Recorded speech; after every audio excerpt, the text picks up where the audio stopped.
Pancasila. Belajar. Sebelum mulai pembelajaran, bagi kita berdoa dulu.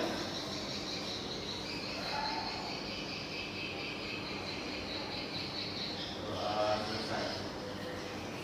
Baiklah, kita lanjutkan pembelajaran kita minggu yang lalu ya, tentang pasar.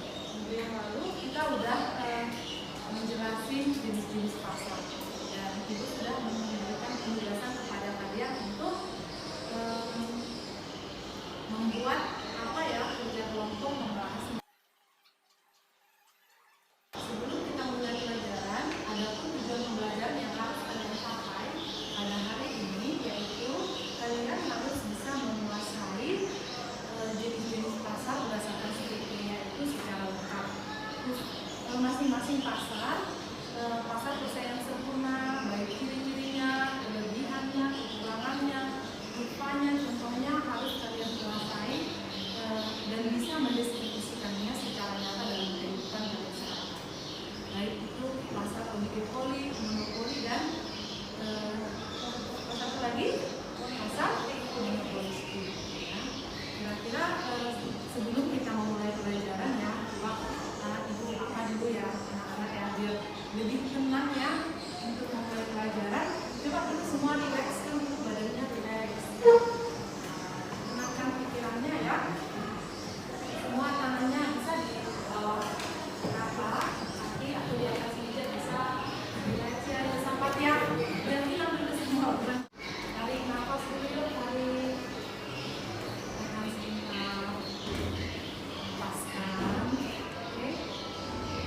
Tarik lagi. Tarik. Rasakan kamu menarik nafasmu dari tenggorokanmu. Lalu hembuskan pelan-pelan. Rasakan paru-parumu itu terbuka ya. Paru-parunya terbuka. Paru-parunya terisi udara. Rasakan bahwa kamu sudah diberikan bisa bernafas pada saat ini. Ya. Artinya nafas ini kita bisa mengirim nafas, kita bisa melanjutkan kehidupan kita ya. Nah, rasakan sekali lagi yang dulu lagi, rasakan perutmu kembang pelipis ya, menguras ya. Mungkin pada saat kamu bernafas ya ada rasa sakit di bagian tubuhmu tertentu yang kamu rasakan, tapi di situ ada kelegaan yang kamu rasakan juga di lainnya. Oke, lepaskan bahumu dulu ya, letakkan bahumu, letakkan beban-beban di hidupmu, kemarahan, kesedihan di bahumu, lalu gerakkan untuk membuang, gerakkan ya, coba untuk membuang semua beban-beban di dalam hidupmu ya, dan sedikit lebih rileks. Ayo tenangkan kembali, tenangkan ya, selesai tenangkan, duduk kembali udara. Tutup aja matanya, tutup aja, kembali, lepaskan kembali. Pikirkan hal-hal positif yang bisa kamu lakukan di kehidupan kamu, untuk membantu orang-orang di sekitar kamu, untuk menyelesaikan semua masalah-masalah yang ada di dalam hidup kamu. Duduk kembali. Lepaskan pelan-pelan, rasakan paru-parumu lega mengeluarkan udara yang harusnya kamu keluarkan dari diri. Oke, baiklah, kira-kira apa yang kamu rasakan? Apa yang kamu rasakan? Ya, lebih rileks, lebih tenang ya, dapat memulai konsentrasi, memulai belajar. Oke, baiklah. Untuk itu kita bisa memulai ya, untuk kelompok-kelompok penyaji. Kira-kira siapa kelompok penyaji yang mau maju? Oke, dan bisa ya kelompok penyaji maju mempersiapkan apanya. Kelompok yang lain bisa gabung sama kelompoknya ya. Nah, nanti di kelompoknya masing-masing di saat penyaji nanti menyajikan hasil kelompok.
keempat, PT Pelayanan Nasional Indonesia.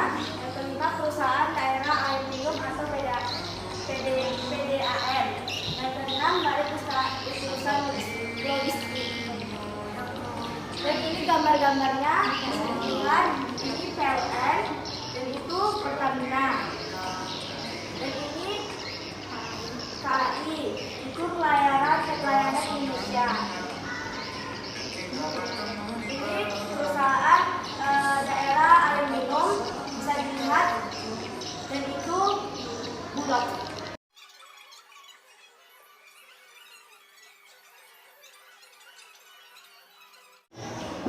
Sekarang ada jenis-jenis pasar monopoli. Seperti yang dilihat di sini ada tiga jenis pasar monopoli, yaitu satu pasar monopoli alamiah, yang kedua pasar lokal dan regional, yang ketiga ada pasar monopoli legal berdasarkan hukum.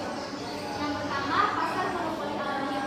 Pasar monopoli alamiah terbentuk ketika cakupan pasar sangat kecil sehingga hanya bisa mengakomodasi satu tujuan saja. Yang kedua, lokal dan regional. Pasar ini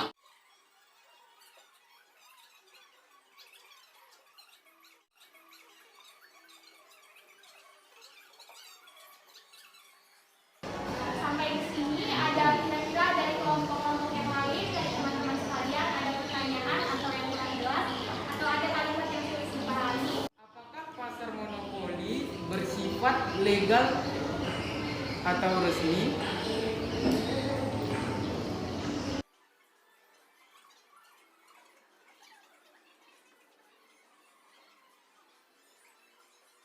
Bukan harga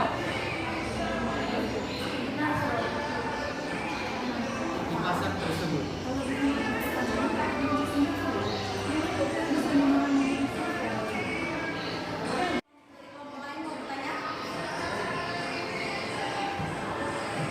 Ciri-cirinya, pasar lain atau perusahaan lain tidak bebas dalam memasuki pasar monopoli tersebut.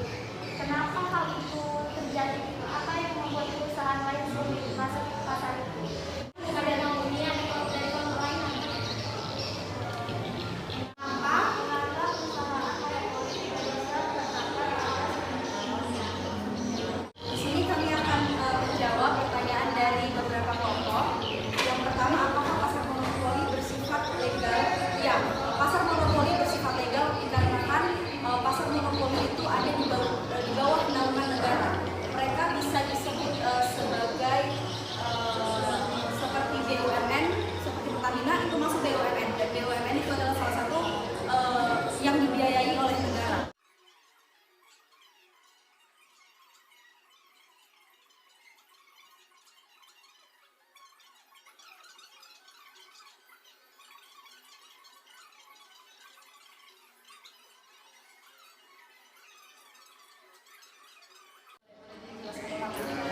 Jadi pasar monopoli itu mungkin dari awal di presentasi belum kami jelaskan.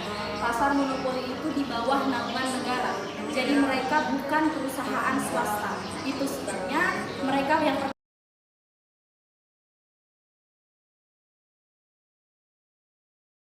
itu yang membuat pasar monopoli ini dipegang oleh negara, masalah harga, masalah tempat, masalah bahan, dan segala.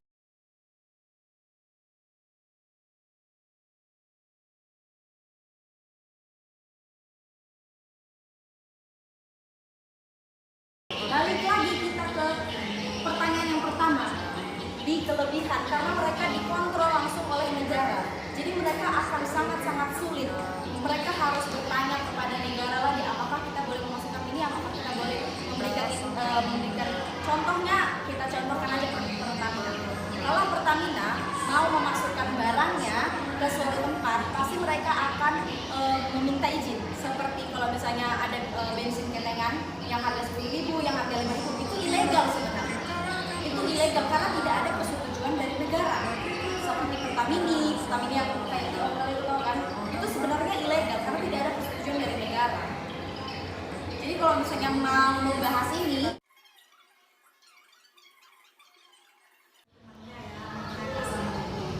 pasar monopoli di Indonesia ini khususnya membedakan itu adalah semua itu adalah milik negara. Dan memang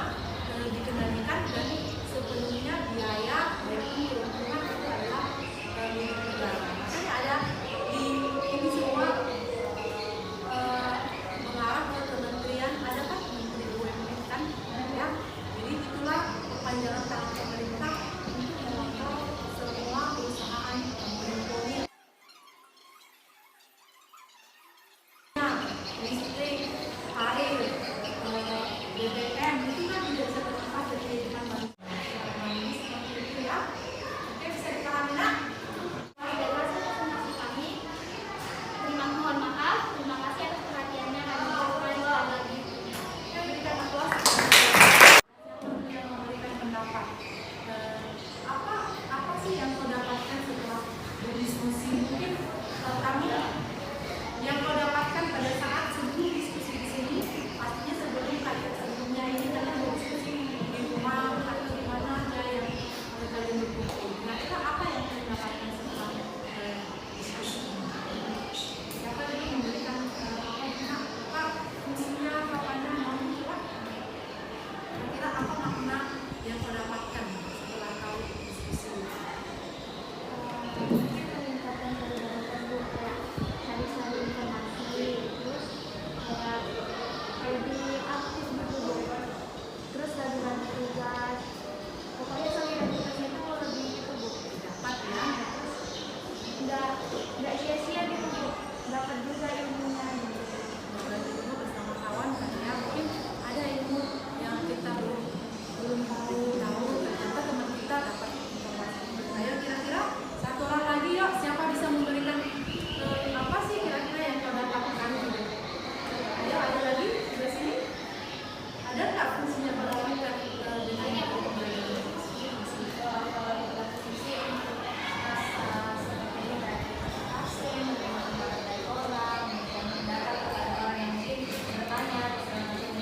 Memberi trust kepada teman supaya mendapatkan informasi yang baru, supaya semuanya satu pendapat pada saat itu mungkin bertanya, jadi semuanya tahu, bukan hanya satu orang tapi semuanya tahu.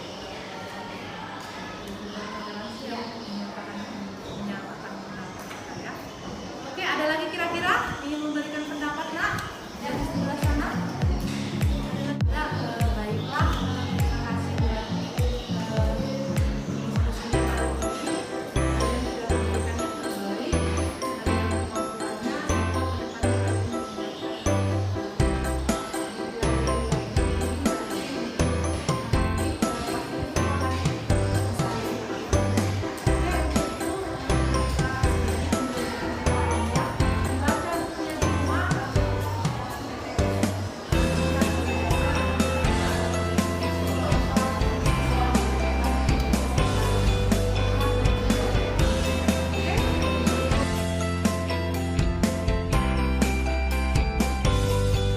Terima kasih telah menyaksikan video pembelajaran yang kami sajikan yang berdiferensiasi dan menggunakan pembelajaran saya Vita Elfrides Tumorang dari SMA Negeri 1 Lubuk Pakam, Kabupaten Deli Serdang. Baiklah, dalam melaksanakan proses belajar mengajar, tentunya sebelum melaksanakan kegiatan ini saya sangat bersemangat untuk melaksanakan proses pembelajaran berdiferensiasi dan penerapan kompetensi sosial emosional ini. Karena menurut saya motivasi belajar siswa di sekolah kami ini sangatlah kurang. Sehingga itulah yang menjadi motivasi saya untuk menerapkan pembelajaran ini, dan saya diharapkan melalui proses belajar mengajar ini akan dapat meningkatkan motivasi belajar siswa. Proses pembelajaran yang telah saya lakukan, di mana pemberian materi yang sebelumnya saya berusaha memberikan pembelajaran sesuai dengan kebutuhan mereka, kebutuhan peserta didik, yaitu dengan memberikan mereka materi dengan menonton video-video tentang pasar, menyajikan materi dalam PPT, ada juga memberikan artikel-artikel tentang pasar bagi siswa-siswi yang hobi membaca, dan saya juga memotivasi mereka untuk melakukan mini riset tentang pasar yang ada di sekitar mereka bagi siswa-siswa yang suka melakukan pengamatan dan penelitian. Dari metode ini, para siswa menjadi lebih semangat dan antusias karena pada pembelajaran yang mereka alami sehari-harinya agak berbeda dari sebelum-sebelumnya, sehingga semua siswa berperan dan aktif dalam pembelajaran.